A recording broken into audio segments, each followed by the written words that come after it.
Hi, guys. So, I am here to do a commentary on what that Jamaican lady said. I think on her social media sites, she's called Barefoot Island Lady.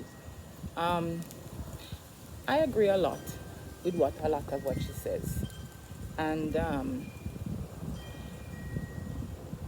other Americans are coming out and bashing her, and they know it's the truth because a lot of these ratchet black Americans and in the way they carry on, they're running from it.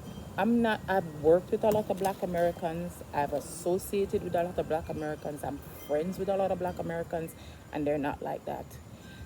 The 1% of the ratchet ones that's out there that's making all the other ones look bad need to stop. I'm not saying it's not the toxic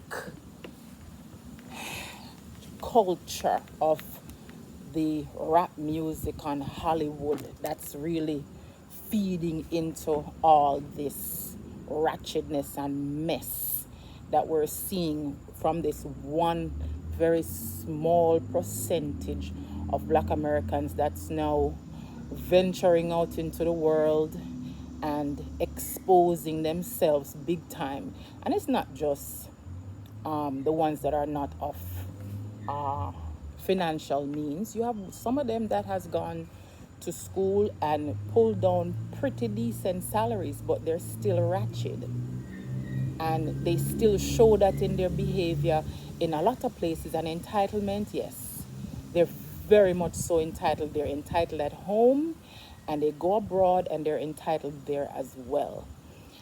It's not just Jamaica that's complaining. Africa complains and said the black Americans come there and act as if their shit don't stink, and they are, yes, they're the pioneers of everything black, and they're sick of them. Yeah, they go to Africa and Africans are saying that too. The fact that this barefoot lady came out and said it on social media, now they're taking her to the gallows, off with her head.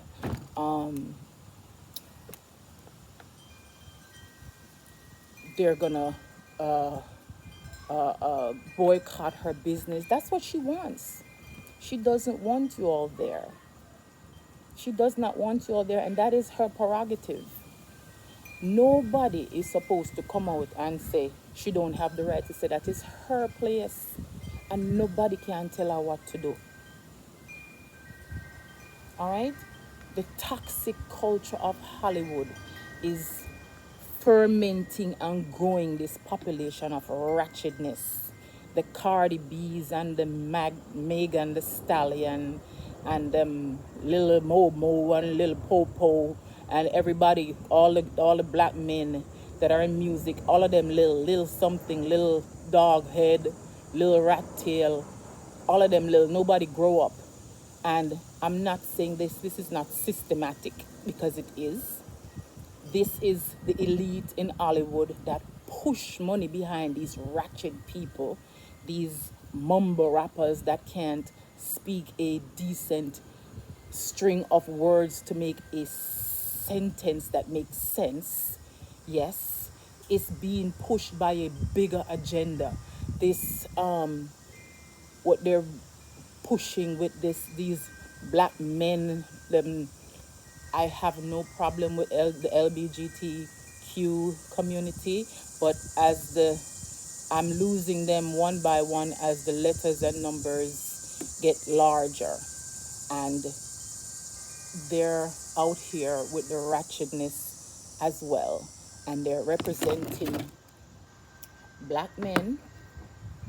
They're representing black men and promoting the demise of decent black families. It's everywhere. It's they're saying it's cultural. No, black is not ratchet by culture. That is an agenda being pushed and being paid for by Hollywood. All right? They're going, it's not just her complaining, it's a lot of people. It's just that nobody is willing to come out and say it, and she's brave enough to come out and say it. This is why today I am here supporting the Barefoot Island Lady. I am an island lady as well, and I'm sitting right here in my backyard in the United States supporting her in Jamaica because she's telling the God's honest truth. Nobody wants to talk about it. They know it's real. It's not all Black Americans. No, it's not. It's a very small percentage, but the small percentage that's doing this is making the bigger population looks horrible. Okay? There's nothing racist about what this woman is saying. She has the right to say who comes to her place and who doesn't, because she gave full reign to everyone. And if you're gonna come there, disrupt her peace, she's supposed to be a rustic getaway on a mountainside. That means there's supposed to be peace and tranquility, not black people drinking too much and choking each other in the middle of the night. Right? That's not what she is expecting for her place, and she has the right to do that.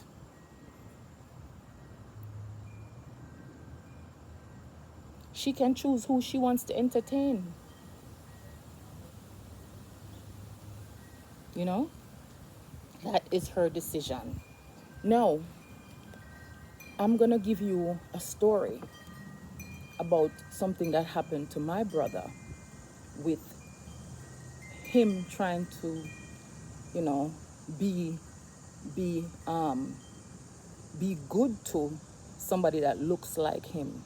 And he found out the hard way that it's not everybody that look like you. We are the same. What's the saying? Not all black folks are kin folks. Isn't that the saying? Just because we look alike does not mean that we're the same. I'm not saying that we're better. I'm not. Because you have ratchet Jamaican black culture as well. Ratchet.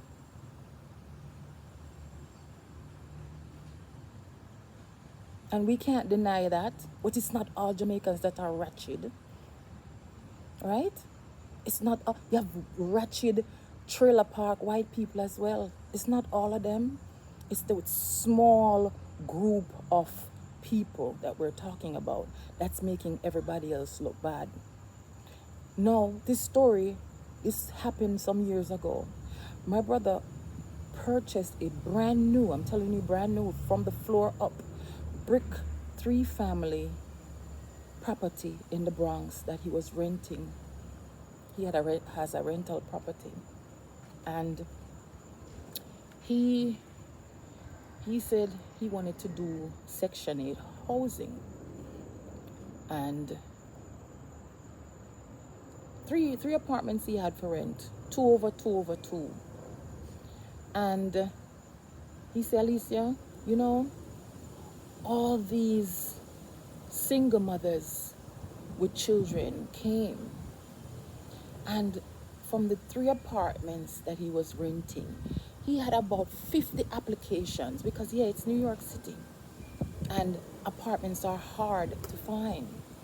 And he chose to rent his brand new building to Section 8. Oh, all the when he narrowed down,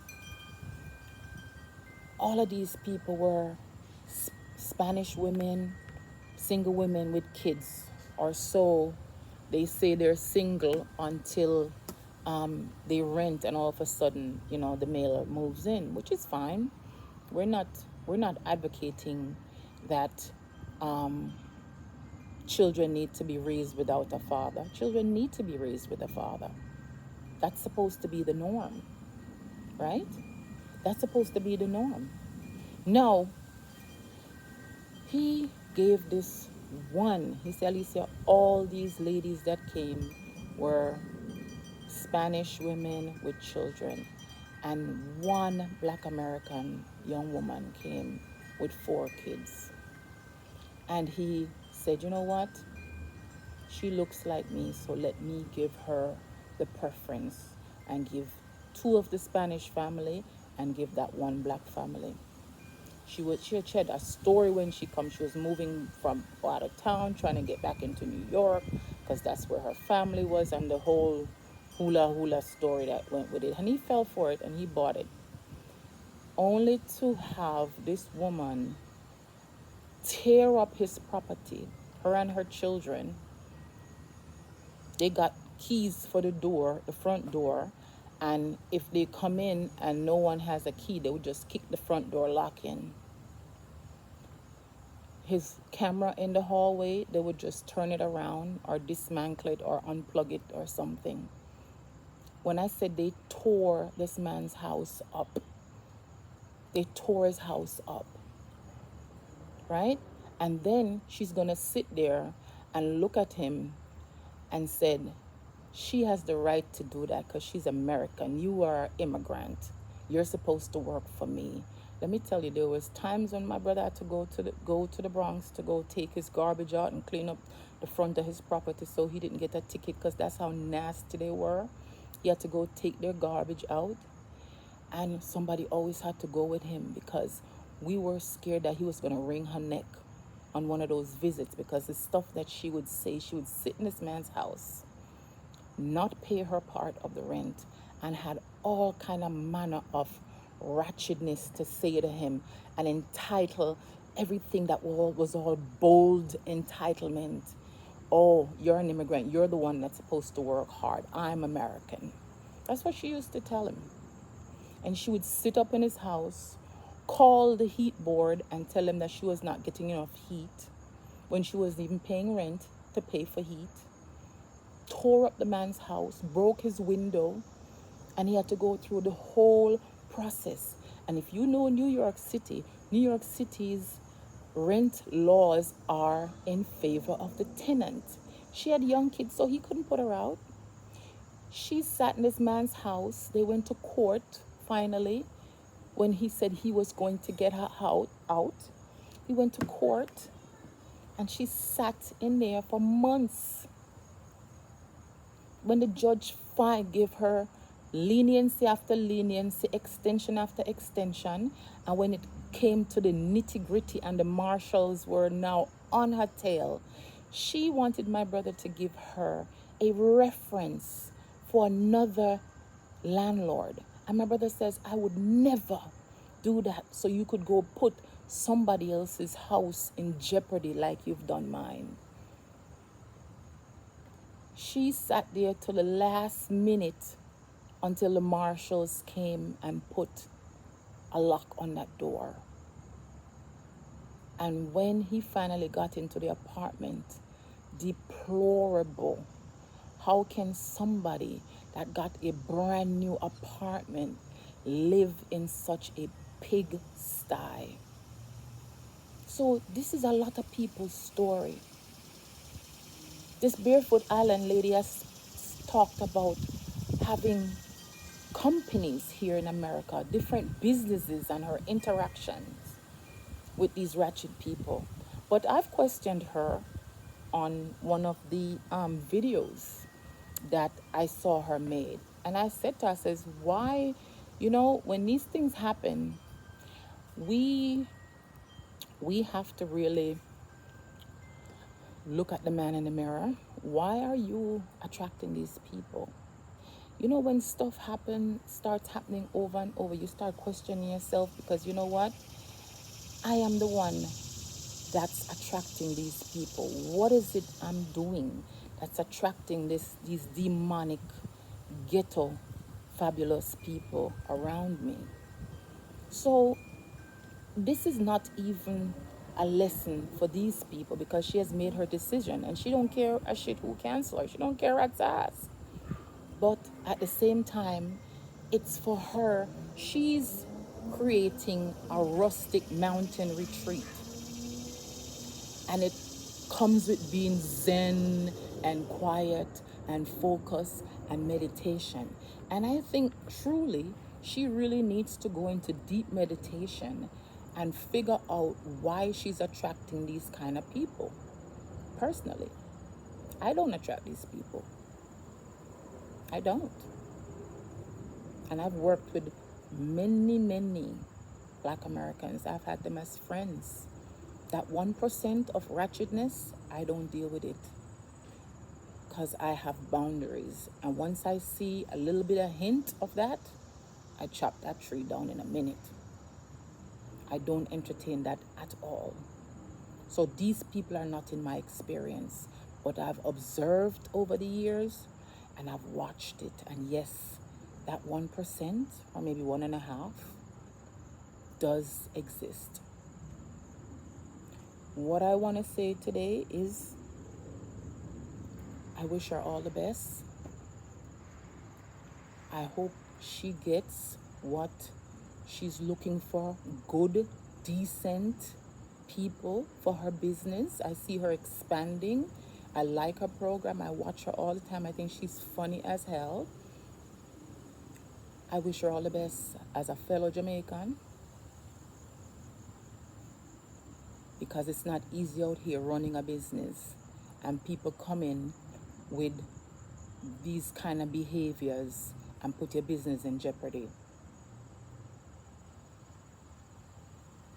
With that said, good luck to the Barefoot Island lady, and I wish you finally get what you're looking for, and I wish you put on the armor that repel these ratchet people and their ratchet behavior from your business. Until next time, walk good.